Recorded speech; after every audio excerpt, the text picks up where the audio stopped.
Hi అండి, welcome to శాండియాకా vlogs.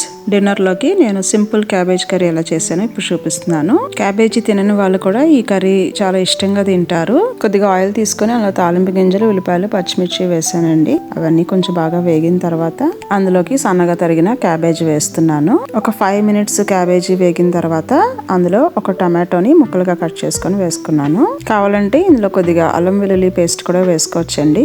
ఈరోజు నేను వేయలేదు.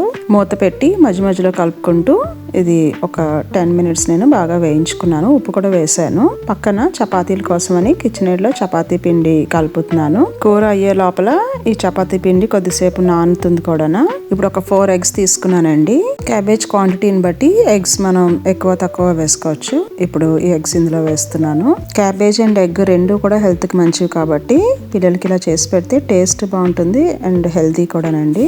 మూత పెట్టుకొని బాగా ఎగ్ అంతా వేగేంత వరకు వేయించుకున్నాను. ఇప్పుడు అందులో రుచికి సరిపడా కారం, కొద్దిగా పసుపు, ధనియాల పొడి కూడా వేసుకొని బాగా మిక్స్ చేసుకుంటున్నాను. ఇది కొత్త రెసిపీ కాదండి, యూట్యూబ్ లో చాలా మంది ముందు చేశారు. బట్ టేస్ట్ అయితే చాలా బాగుంటుంది అని నేను కూడా ఎక్కువ చేస్తుంటాను. అండ్ క్విక్ గా కూడా అయిపోతుంది డిన్నర్ ఫాస్ట్ గా చేయాలనుకునేటప్పుడు.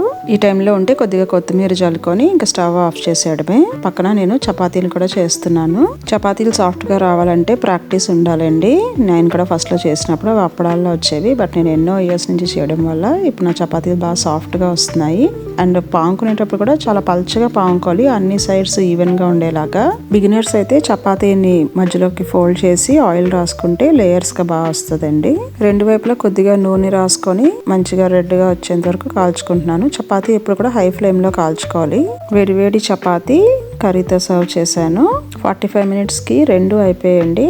బయట ఫుడ్ ఆర్డర్ ఇచ్చుకుని అది పికప్ చేసుకునే టైం కల్లా ఇంట్లోనే హెల్తీగా చేసుకోవచ్చండి. Thank you.